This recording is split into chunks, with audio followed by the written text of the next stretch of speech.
1 John chapter 4, verses 2 and 3. We read the following. By this you know the Spirit of God. Every spirit that confesses that Jesus has come in the flesh is from God. And every spirit that does not confess Jesus is not from God. This is the spirit of the Antichrist, of which you have heard that it is coming, and now it is already in the world. There were ancient heretics called Docetists, who said Jesus only appeared to be human. These kinds of heresies and other forms of Gnosticism, denying the physical reality of Christ's presence, have always been around. But they are certainly around in the last days. The New Agers speak of Maitreya and the cosmic Christ. Okay? Jesus said, if anybody says I've returned literally and physically, don't believe it, I'm coming back the way I left. But the Roman Catholic Church has its Eucharist. They say the bread and wine is actually a physical return of Jesus. They worship it in an act of idolatry. Then kill him again sacramentally somehow and drink his blood cannibalistically, in direct rejection of what the Holy Spirit showed the apostles in Acts 15 not to drink blood. This is Antichrist. There's an Antichrist spirit in Roman Catholicism.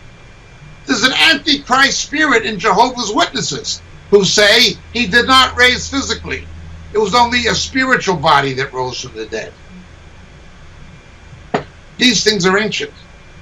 When you see a denial of the physical body of Jesus in human form, fully human, fully divine, not a piece of bread and a cup of wine that's a memorial, but a man, God who became a man.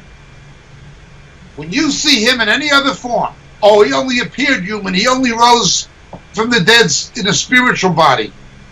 This is Antichrist. Let's look at 2 John chapter 1, verse 7. For many deceivers have gone out into the world, those who did not acknowledge Jesus Christ as coming in the flesh. This is the deceiver and the Antichrist. Be careful. The Jehovah's Witnesses say Jesus returned in 1914 by turning his attention to the earth.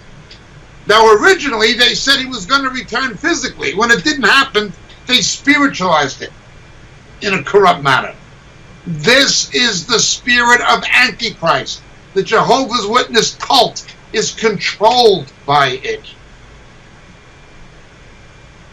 Now, let's go further with this. 1 John chapter 2, verse 22. We read the following.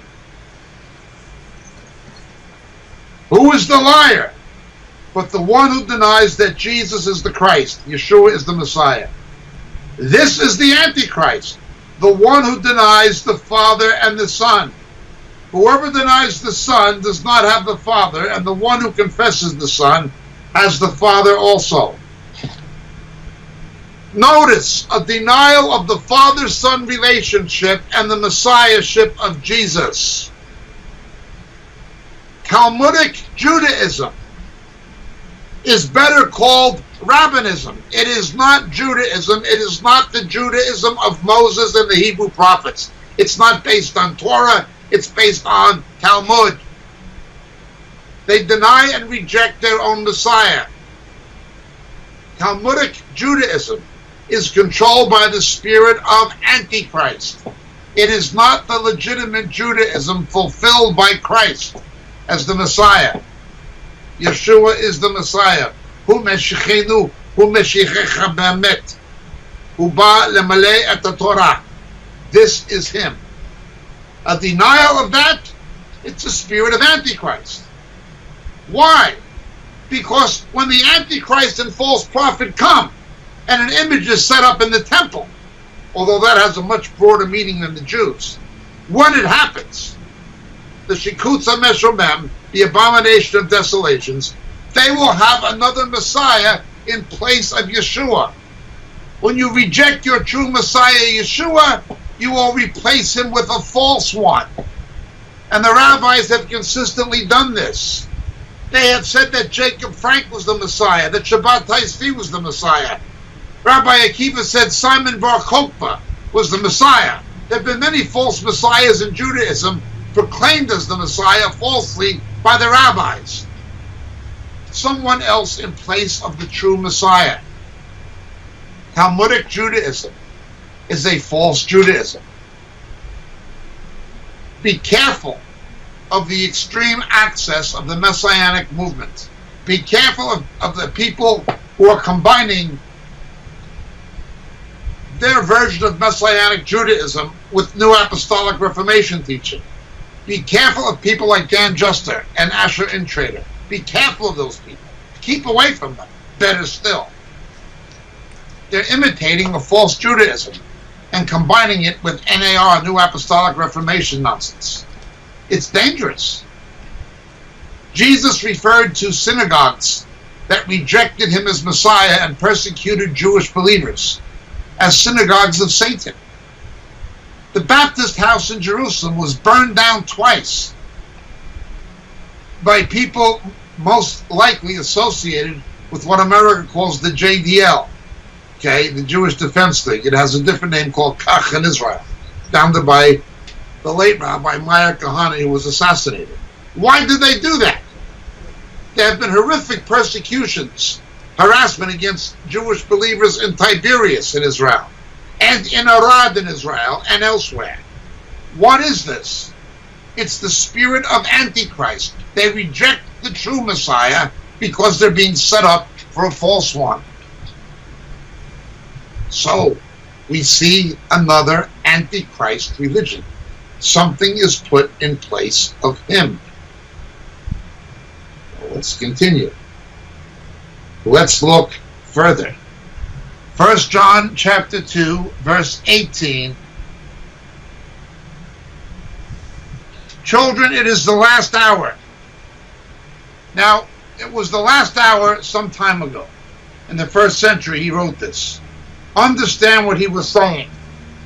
The clock stops. The clock stops. And it's the time of the Gentiles. The time of the Gentiles comes to an end, and the clock begins ticking again. The time of the Gentiles is that period between the 69th and 70th week of Daniel. I'd again point you to our books, particularly Shadows of the Beast. We explain this. As the clock ticks again, when you see the Jews beginning to get saved again in significant numbers, which is happening when you see them back in their land and in their capital, we know the time of the Gentiles is drawing to a close, that the Lord is coming soon, and he will turn his focus back towards the redemption of Israel in a very dark hour, the time of Jacob's trouble, etc. But what are we told here in chapter 2, verse 18? Many are coming. Many. The Antichrist is coming. Even now, many Antichrists have appeared. There were Antichrists in the early church. People who put themselves in the place of Jesus. Roman emperors were worshipped. Men worshipped as God. That's Antichrist.